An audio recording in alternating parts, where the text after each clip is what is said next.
That fresh morning. That fresh morning. Ça se passe sur les 104.5 Urban FM, la station urbaine avec Gina, le petit clin d'œil civique Gina.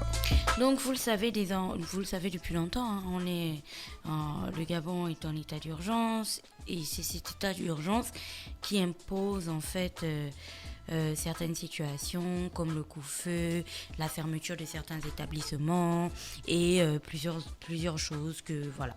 Sauf que là on est au 11 février. Et on s'approche petit à petit en fait vers un anniversaire un petit peu triste. Vous vous souvenez que c'était dans la nuit du 13 au 14 mars que monsieur Edgar Anissé Mbumbu Miyaku avait annoncé les nouvelles mesures dont l'objectif était de, je cite, prévenir toute épidémie dans notre pays et protéger nos populations. Fin de citation. Donc, je dis bien dans la nuit du 13 au 14 mars 2020.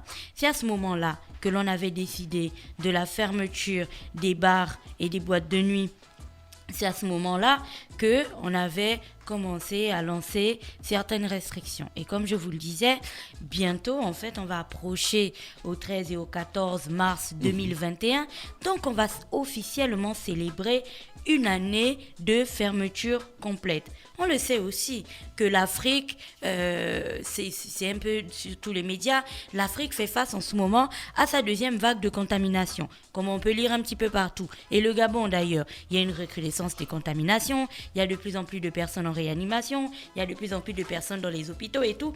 Et vous pouvez d'ailleurs le lire dans le journal de ce matin où on parle des capacités d'accueil des hôpitaux et de plusieurs choses. Le gouvernement gabonais a bien entendu opté pour la prévention. Et puis, on a pris des mesures pour lutter contre le virus avec notamment cet état d'urgence sanitaire qui prédomine et qui alimente désormais toutes les discussions depuis plusieurs mois. Sauf que, au fur et à mesure que l'on avance dans cet état d'urgence, on est aussi habité par plusieurs questions que d'ailleurs nous ne cessons de remettre au goût du jour. Et c'est ça le cœur de la rubrique de ce matin. Alors aujourd'hui, quand on annonce que le Gabon a désormais fait désormais face à sa deuxième vague de contamination, on a envie d'en savoir un peu plus sur la période de la première vague de contamination du Covid-19.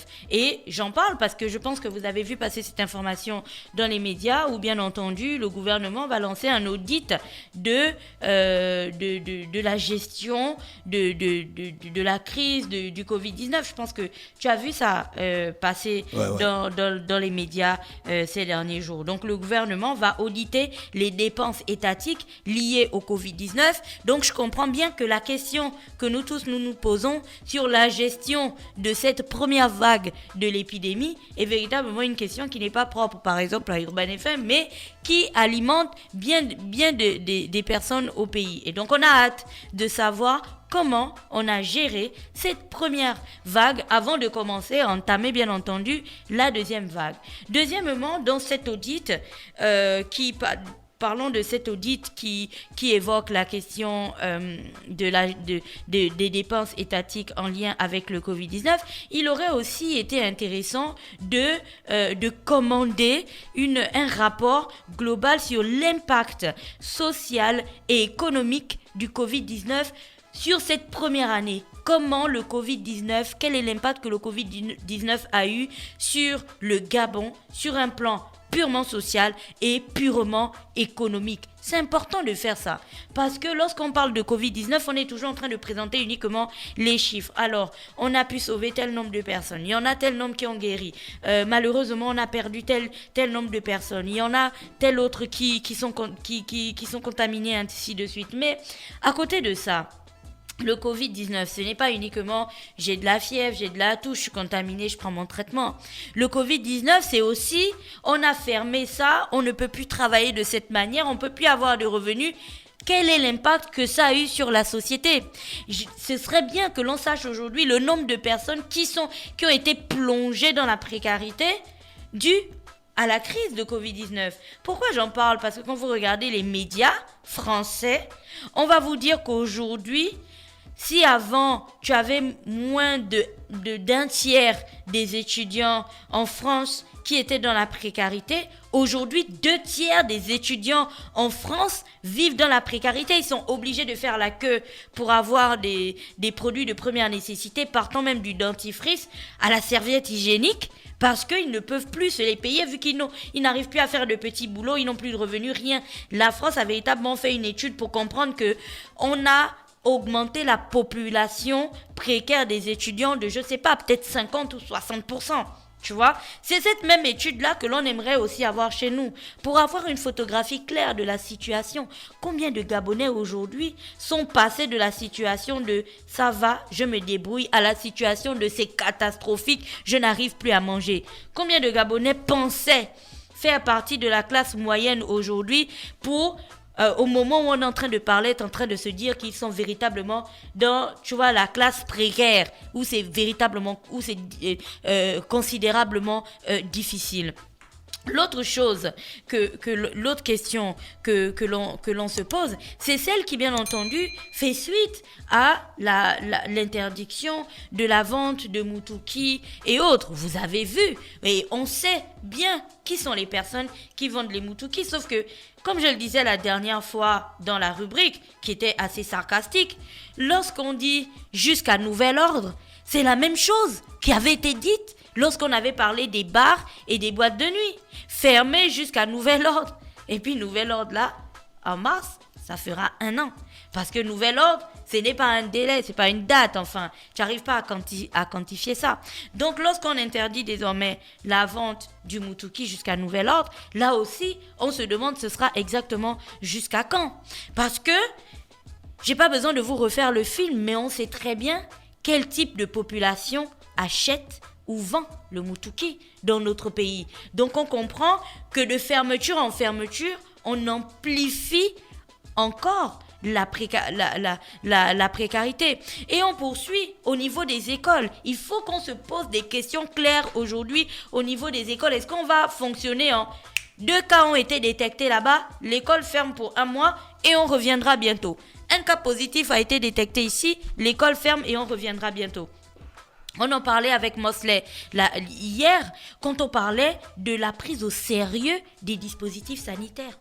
Vous vous en souvenez au début, quand on disait de prendre très au sérieux la question des dispositifs sanitaires. Les syndicats en parlaient, où ils disaient qu'il n'y avait pas d'eau dans les établissements scolaires, il n'y avait pas de savon, les gels c'était compliqué. Alors, plusieurs mois plus tard, on se rend bien compte des limites des dispositifs que l'on a placés, si dispositifs il y a eu dans certains établissements. On se rend bien compte des limites parce que il y a des personnes, il y a des enfants testés positifs qui sont passés par les mailles du filet. Donc le dispositif n'est pas aussi carré que ça.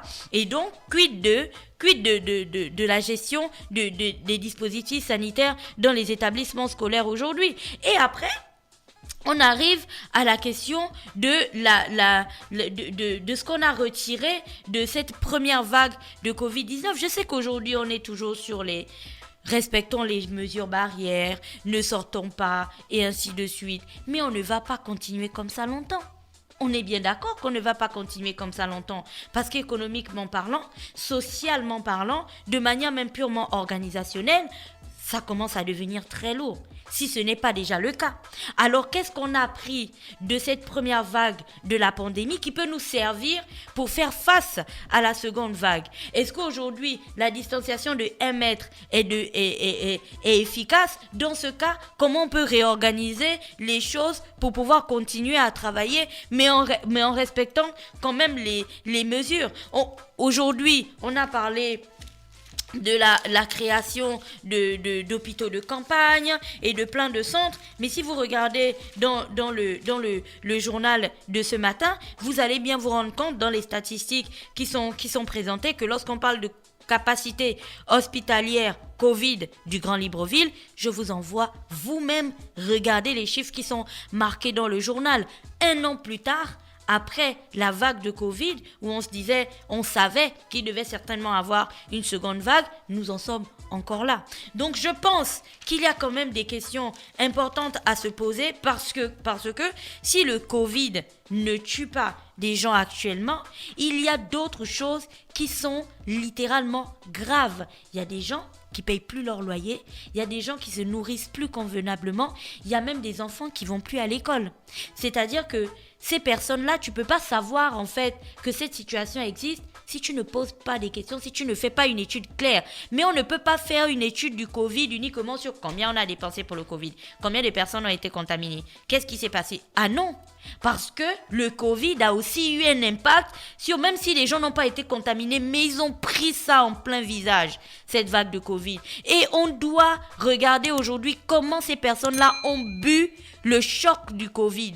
Parce que croyez-moi bien, toutes les aides que l'on avait annoncées, que ce soit au PME, que ce soit aux bars, que ce soit aux familles, que ce soit les aides pour le loyer ou pour l'électricité et autres, on veut aujourd'hui quelque chose de clair, qui nous dise que bon, on avait dit qu'on devait aider 10 personnes. Le rapport que l'on a fourni prouve bien que l'on a aidé 10 personnes. On a dit qu'on devait aider des entreprises. Il y a 100 entreprises qui ont déposé leur dossier et il y en a 99 qu'on a aidé. Parce que l'autre entreprise qu'on n'a pas aidée, voici en fait ce qui s'est passé avec sa situation. C'est tout ça que l'on a besoin de voir parce que pour l'instant, je ne sais pas pour vous, mais moi je n'ai pas encore vu un rapport clair parce qu'on s'approche, je le dis bien, les premières mesures de fermeture des bars et des boîtes de nuit, c'était dans la nuit du 13 et du 14 mars 2020.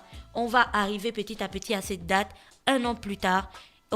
Il est nécessaire que l'on fasse un rapport, que l'on fasse un état des lieux. D'ailleurs, même quand on nomme le Premier ministre, tu sais qu'après qu'il ait travaillé, il y a toujours ces 100 jours. Les 100 jours, il dit, je suis arrivé 100 jours plus tard, voici ce que j'ai fait. Donc, on va dire que le Covid est arrivé. Mais le Premier ministre n'a pas fait ça. Elle n'a pas fait ces 100 jours. Sûr? Elle a déjà fait 100 jours. Sûr qu'elle n'a pas fait. Je ne sais pas, il faut que je vérifie, on va demander à Mosley. Le Covid est arrivé, j'aimerais bien que l'on fasse les 365 jours du Covid. Tu vois, Covid, 365 jours plus tard, où est-ce qu'on en est? C'est la grande question que l'on se pose et j'espère vraiment qu'au fond de vous, vous vous dites aussi que c'est quelque chose d'important. Et quand je dis vous, je parle bien entendu des autorités, pas des Gabonais lambda comme moi. Merci Gina avec nous ce matin sur les 104.5 Urban FM, la station urbaine pour le petit clin d'œil civique. Restez connectés, on se retrouve juste derrière. Changez le Gabon. Star Fresh Morning.